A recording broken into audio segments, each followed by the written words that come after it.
नमस्कार मित्रांनो, स्टोरीवाला टीचरमध्ये आपलं स्वागत आहे. आपण काहीतरी नवीन पद्धतीने शिकण्याचा प्रयत्न करू. इयत्ता 10वी इतिहास लेखन पाश्चात्य परंपरा.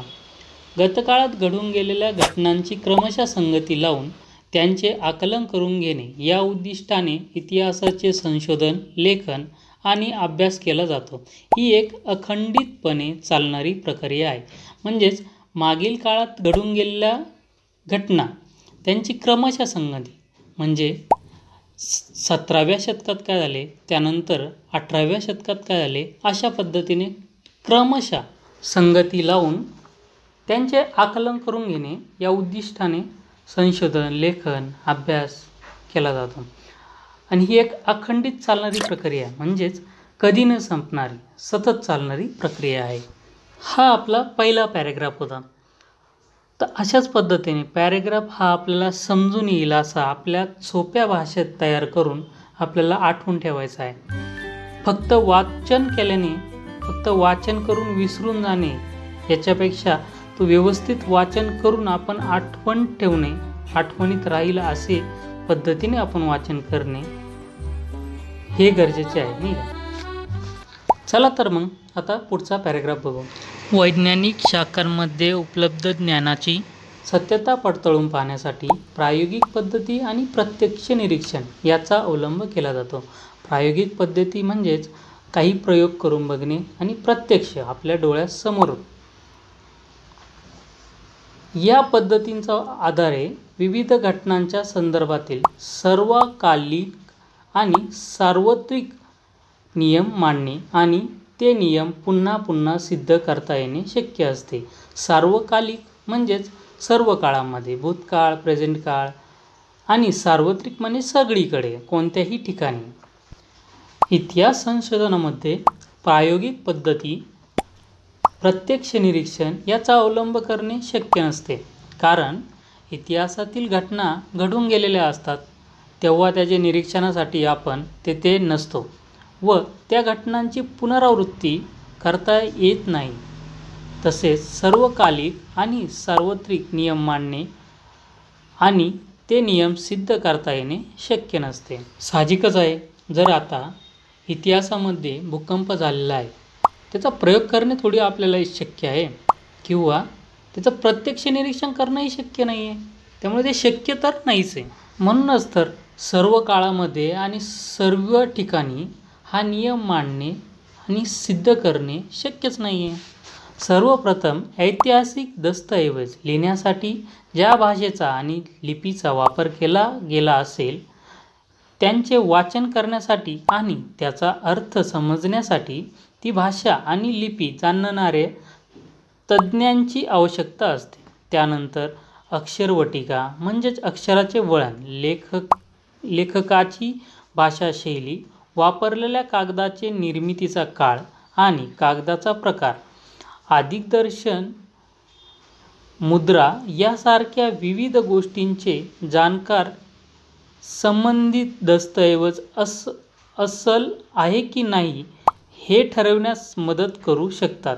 त्यानंतर इतिहासतज्ज्ञ ऐतिहासिक संदर्भाच्या तौलनिक विश्लेषणाच्या आधारे दस्तऐवजातील माहितीच्या विश्वासार्हतेची पडताळणी करू शकतात. साहजिकच आहे की इतिहासातील पुरावे लिहिण्यासाठी त्या भाषेचा आणि लिपीचा अर्थ तर समजला पाहिजे ना. त्यासाठी आपल्याला तज्ज्ञांची आवश्यकता तर लागणारच. त्याचे अक्षर, भाषाशैली, कागद, ती मुद्रा, त्या मुद्रांचे अर्थ या गोष्टी माहिती असणारा तज्ज्ञच आपल्याला हे दस्तऐवज खरे आहे की नाही ते जाणून घेण्यास मदत करतो. आता आपण इतिहासाची मांडणी कशा प्रकारे होते ते बघू. उपलब्ध ऐतिहासिक माहितीचे संदर्भ तपासणे. ऐतिहासिक माहितीची संकलन, ऐतिहासिक बदलांना कारणीभूत असणाऱ्या प्रक्रियांचे स्वरूप अधोरेखित करणे, त्यांचे तौलनिक विश्लेषण करणे. विशिष्ट ऐतिहासिक घटनांचे उपलब्ध माहितीचे कालात्मक संदर्भ तसेच ऐतिहासिक अभ्यास पद्धतीचा संकल्पनात्मक चौकटीचे आकलन करून घेणे, ऐतिहासिक संदर्भाशी निगडीत योग्य प्रश्नांची मांडणी करणे, संभाव्य परिकल्पना मांडणे, इतिहासाच्या साधनांचे चिकित्सक संशोधन करणे, अशा प्रकारे इतिहासाची मांडणी केली जाते. इतिहास संशोधनास सहाय्यभूत होणाऱ्या विविध ज्ञानशाखा व संस्था आहेत. उदाहरणार्थ पुरातत्व, अभिलेखागार, हस्तलिखीचा अभ्यास, पुराणाभिलेख, अक्षरवटीशास्त्र, भाषारचनाशास्त्र, नाकशास्त्र, वंशावळीचा अभ्यास इत्यादी. आता आपण इतिहास लेखनाची परंपरा बघू. इतिहासात उपलब्ध पुराव्यांचे चिकित्सापूर्वक संशोधन करून भूतकाळात घडून गेलेल्या घटनांची मांडणी कशी केली जाते हे आपण पाहिले. अशी मांडणी करण्याच्या लेखन पद्धतीला इतिहास लेखन असे म्हणतात. अशा प्रकारे इतिहासाची चिकित्सापूर्वक मांडणी करणाऱ्या संशोधकाला इतिहासकार असे म्हटले जाते. मित्रांनो, आपण इतिहासाची मांडणी कशी करता हे बघितलं. ही मांडणी करण्याची जी पद्धत आहे त्या पद्धतीला इतिहास लेखन असे म्हणतात. आणि जो व्यक्ती, जो तज्ज्ञ ही मांडणी करतो त्या संशोधकाला इतिहासकार असे म्हटले जाते. अर्थातच इतिहासाची मांडणी करताना भूतकाळात घडून गेलेल्या प्रत्येक घटनेची नोंद घेणे आणि तिचे ज्ञान करून देणे इतिहासकाराला शक्य नसते. इतिहासाची मांडणी करताना इतिहासकार भूतकाळाच्या कोणत्या घटनांची निवड करतो हे त्याला वाचकांपर्यंत काय पोचवायचे आहे यावर अवलंबून असते. निवडलेल्या घटना आणि त्यांची मांडणी करताना अवलंबलेला वैचारिक दृष्टिकोन या गोष्टी इतिहासकाराच्या लेखनाची शैली निश्चित करतात.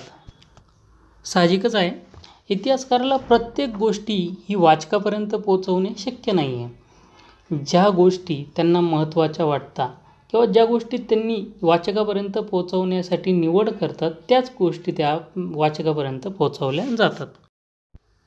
आणि इतिहासकारांनी निवडलेली घटना, त्यांचा जो दृष्टिकोन असतो तो दृष्टिकोनच इतिहासकाराची लेखनाची शैली निश्चित करतो.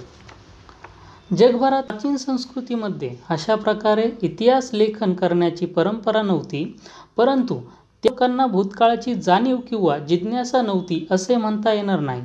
वडीलधाऱ्या व्यक्तींकडून ऐकलेल्या पूर्वजांच्या जीवनाच्या पराक्रमाच्या गोष्टी पुढच्या पिढीपर्यंत पोचवण्याची आवश्यकता काळीही भासत होती. गुहाचित्राद्वारे स्मृतींचे जतन, कहाण्यांचे कथन, गीत आणि पोवाड्याचे गायन यासारख्या परंपरा जगभरातील संस्कृतीमध्ये अति प्राचीन काळापासून अस्तित्वात होत्या. आधुनिक इतिहास लेखनात त्या परंपरांचा साधनांच्या स्वरूपात उपयोग केला जातो. मित्रांनो, प्राचीन काळी इतिहास लेखनाची परंपरा नव्हती, पण त्याही लोकांना वाटत होते की भविष्यामध्ये पुढच्या पिढीपर्यंत या पराक्रमाच्या गोष्टी पोहोचल्या पाहिजे. यासाठी त्यांनी काही दगडांवरती चित्र किंवा गीत, कथन यासारखे, पोवाड्याचे गायन यासारखे परंपरा प्रसिद्ध झाल्या आणि याच परंपरांचा साधनांच्या स्वरूपात आधुनिक इतिहास लेखनासाठी वापर केला जातो. आता बघा मित्रांनो, वरील चित्रात हातात ढाल आणि भाला घेतलेल्या सैनिकांची शिस्तबद्ध रांग आणि त्यांचे नेतृत्व करणारे सेनानी दिसत आहेत. ऐतिहासिक घटनांच्या लिखित नोंदी करण्याच्या परंपरेची सुरुवात मेसोपोटेमियातील सुमेर संस्कृतीमध्ये झाली असे साध्य परिस्थितीत म्हणता येईल. सुमेर साम्राज्यात होऊन गेलेले राजे, त्यांच्यामधील संघर्षाच्या कहाण्या यांची वर्णने तत्कालीन शिलालेखांमध्ये जतन केलेली आहेत. त्यातील सर्वाधिक प्राचीन शिलालेख सुमारे 4500 वर्षापूर्वी सुमेरमधील 2 राज्यांमध्ये झालेल्या युद्धांची नोंद करणारा असून तो सध्या फ्रान्समधील लुर्व या जगप्रसिद्ध संग्रहालयात ठेवलेला आहे. आता आपण बघू आधुनिक इतिहास लेखन. आधुनिक इतिहास लेखनाच्या पद्धतीची 4 प्रमुख वैशिष्ट्ये सांगितली जातात. ही पद्धती शास्त्रशुद्ध आहे. तिची सुरुवात योग्य प्रश्नांची मांडणी करण्यापासून होते. दुसरे, हे प्रश्न मानव केंद्रित असतात, म्हणजेच ते भूतकाळातील विविध मानवी समाजाच्या सदस्याने विशिष्ट कालावधीत केलेल्या कृती संबंधित असतात. इतिहासात त्या कृतींचा संबंध दैवी घटना किंवा देवदेवतांच्या कहाण्यांशी जोडण्याचा प्रयत्न केला जात नाही.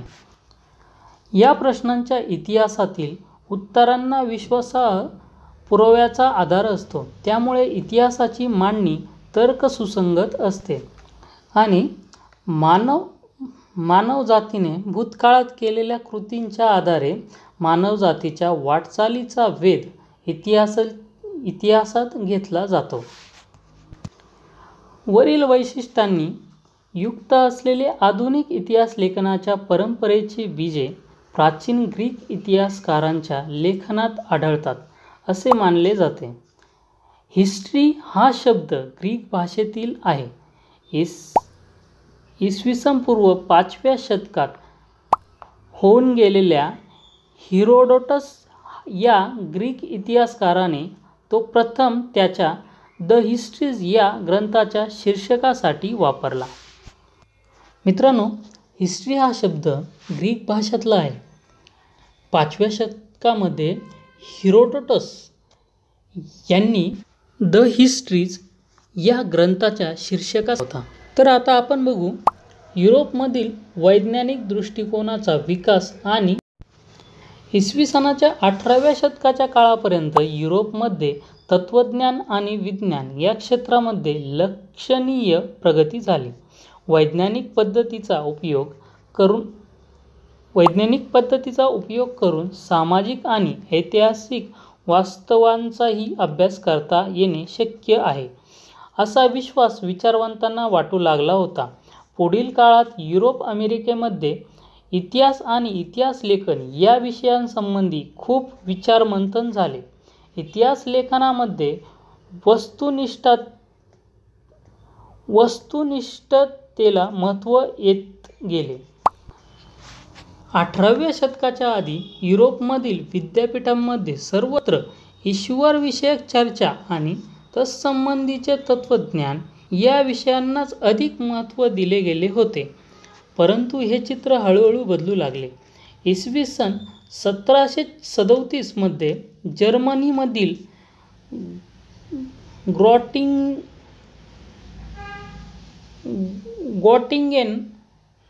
गॉटिंगेन विद्यापीठाची स्थापना झाली. या विद्यापीठात प्रथमच इतिहास या विषयाला स्वतंत्र स्थान प्राप्त झाले. त्यापाठोपाठ जर्मनीमधील इतर विद्यापीठेही इतिहासाच्या अभ्यासाची केंद्र बनली. मित्रांनो, 18व्या शतकाच्या अगोदर युरोपमध्ये फक्त सगळीकडे ईश्वरविषयकच चर्चा असायची. त्यानंतर हळूहळू चित्रे बदलत गेली आणि 1737 मध्ये जर्मनीमधील गॉटिंगेन विद्यापीठाची स्थापना झाली आणि त्याच्या पाठोपाठच जर्मनीमधील विद्यापीठही इतिहासाच्या अभ्यासाची केंद्र बनली. मित्रांनो, आपण होईल तेवढ्या सोप्या भाषात अभ्यास करण्याचा प्रयत्न केलेला आहे. असे म्हणतात की ज्या गोष्टी आपण इमेजमध्ये बघतो त्या गोष्टी आपण सहसा विसरत नाही. याच कारणामुळे आपण इमेजेस आणि चार्ट या माध्यमातून अभ्यास तर आपण विसरणार नाही असे मला वाटते. मित्रांनो, जर तुम्हाला क्लास आवडला असेल, जर तुम्हाला या टाईपमध्येच दुसऱ्या सब्जेक्टचेही लेक्चर पाहिजे असतील तर या स्क्रीनवरती माझा कॉन्टॅक्ट नंबर दिलेला आहे.